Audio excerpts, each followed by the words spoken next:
Hey guys, how are we? Well, another day in paradise. So things pretty much are the same here, and going into shops is still restricted for the medically altered, and that's not going to change anytime soon. In actual fact, I think that things are going to get more difficult as time goes by, and that's going to make things even more difficult. So we're still looking at different locations. I know that a lot of people have been saying that places like Serbia and Turkey and South America, different places, are a good place to go to. The real thing is you've got to do a lot of research on this. It's not something that's a 5-minute task. It's something that you have to really keep abreast of because things are changing so rapidly. So it's definitely not easy to do.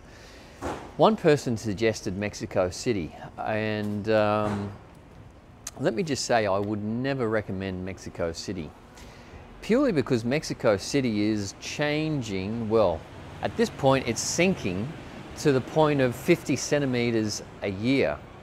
So some places in Mexico City are dropping by 50 centimetres a year. They expect by the end of this century that it's going to be at least 20 metres lower than what it currently is. So I would not go to Mexico City unless you want to ride a train that's a bit more like a roller coaster than a normal light rail system. The other thing there is that the pipes are cracking, and about 30% of their water is actually lost. Doesn't actually reach its destination because of cracked pipes and other inefficiencies.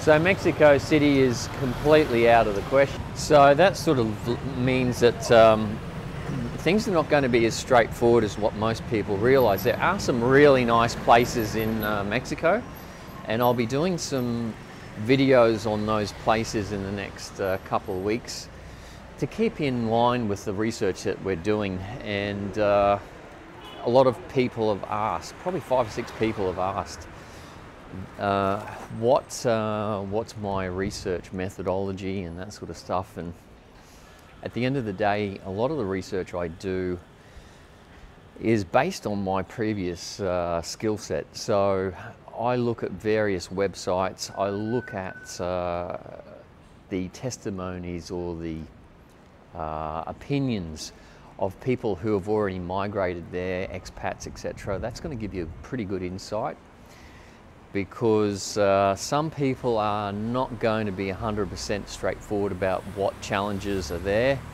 And it's one thing to look at things in black and white on a computer screen. It's another thing to actually be there. So certainly highly recommend that if you're doing your research.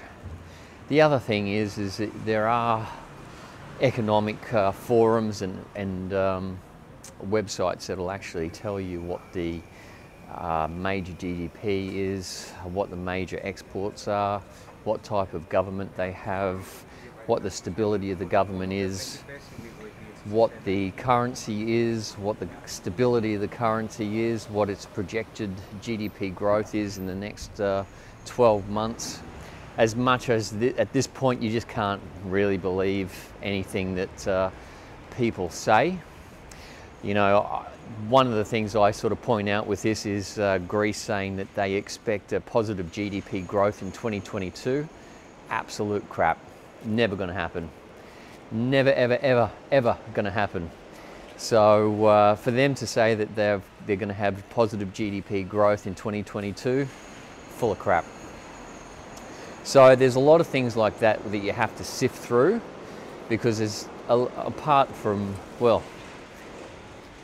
the fact of the matter is it's just absolute bullshit. So you cannot say that Greece is going to have positive GDP growth in 2022 when you basically have the whole global economy with supply chain shortages and is still sort of post-pandemic. Ridiculous.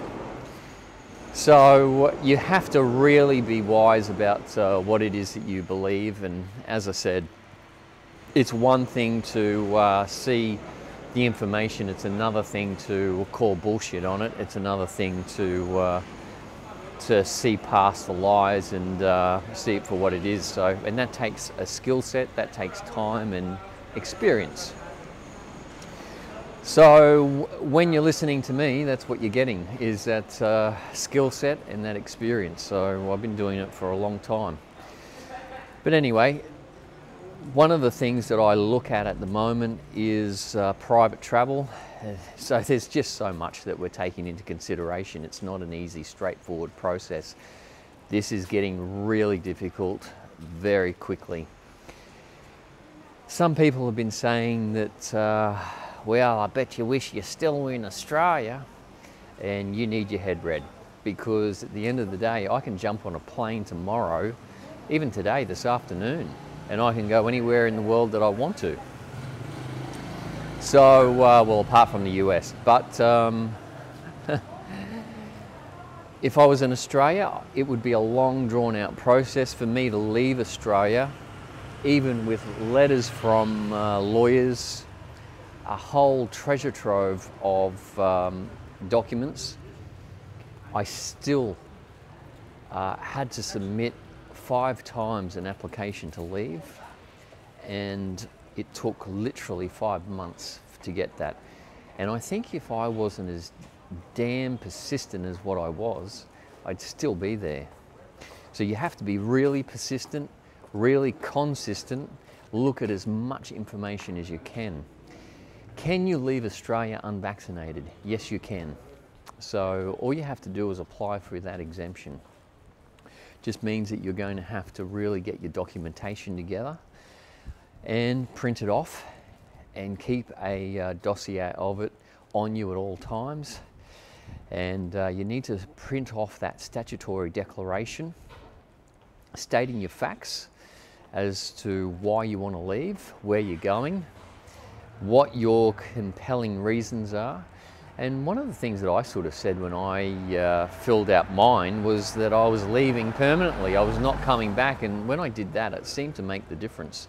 I have heard that some people have had a 4-hour turnaround on their application. So I don't know if that system has been streamlined or what's going on with that, but that is fairly positive news, so that's good. Mine took about 2 weeks to get back, and I can tell you what, I was so relieved when I got it. So that's how you're going to have to do it. You're going to have to apply for an exemption, but it is possible. You can do it. You need to get as much documentation together as possible. And if you've already got friends, etc., that are overseas or have business or whatever, they could possibly drop a letter of offer for a job, and you know, sort things out with them, or get a letter from them stating that you're going to stay with them when you arrive. That's how you're going to be able to get out. So you need to provide as much documentation as possible. There are forums online that will assist you in putting that together. The other one that comes to mind is britishtravel.com.au. And that is a travel company based in Western Australia, and from my memory, they charge $100 to put your application for exemption together. So that's definitely worth the money. It makes it a lot easier. They're probably going to ask you for documentation or some information, which is fine. You just got to put that together for them, and they'll put your application in. So I think their email is info@britishtravel.com.au, and yeah, certainly $100 well spent. But once you're out, you're out. So you just got to decide where you're going to go. One of the things that I've been thinking about in my little brain over the last couple of days is, what are the top languages that you would probably want to speak? And doing the research on that, you'll find that Spanish is more spoken than English, only by a fractional margin, but still huge amount of people speak Spanish, so it's a really good language to have. To give you an example, I've got a friend of mine who's Italian and another friend of mine who is from Nicaragua, and they could speak to each other in Spanish, or Italian and Spanish. It's all Latin based. So as much as the words are not 100% the same, they are similar enough to understand. So it is actually quite a good language to have under your belt. I've included a link to a Spanish course in the description. Well and truly worth your while to have that language under your belt, rather than more obscure languages that are not spoken by a lot of people. So just keep that in mind. The other one that could be of real use to you is French. Now, a lot of people sort of go, oh, not French. But at the end of the day, French is still spoken in some parts of Africa, the Pacific, obviously some parts of Europe. So it's not just France, Switzerland. I know when I was in Namibia, they spoke French. Some parts of Vietnam, I think. So there's lots of places around the world having a little bit of French is actually pretty helpful. I did overhear people speaking French in Morocco a little while back, and so yeah, you can certainly get away with that. So you imagine if you've got English, Spanish and French to a conversational level, you're going to be pretty well and truly looked after. You're going to be you're going to have enough language to get by. So I've left a link in the description of this video for you to go and check that out. And so they're rocket languages, and very, very good. It's one of the top language services in the world. So click on that and see how you go. Now's the time to really start putting things in order. I think in the new year we're going to see some really interesting changes take place, even just before Christmas. I was going to shoot a video regarding some of the riots that we've had here over the last couple of days. But I'm not going to worry with it. I'll just include some of the footage here so you can have a look at what's happening. And this particular riot was in response to a young boy being killed in 2008. This particular footage is of a protest yesterday in the heart of Athens in response to a kid who was killed, shot and killed in 2008. But the thing that stands out to me, and I've been here for a couple of years now, the sense of absolute force and anger in this protest. And as I said to you before in previous videos, things here in Europe are going to blow sometime in the near future. Whether it's here, whether it's Italy, whether it's Georgia, things are really starting to heat up. And so I don't really want to be anywhere near trouble, to be honest. I just want a nice quiet life. So I know some people are saying, well, you need to be on a little farm, and that's all well and good, but look, there's two situations that you probably would find quite favourable. One is being on a yacht, the other one is being on your own farm. The only problem is, for example, here in Europe, I think what you're going to see is mandatory medical procedures, and if you don't take them, you're probably going to get a fine on a monthly basis of about 100, maybe 200, maybe 300 euros a month. I'm not really interested in that, so look, we're going to keep our eye on the current situation, and if things deteriorate to that point, then we'll move more quickly rather than later. Yeah, so we'll keep you abreast of what's happening around the world.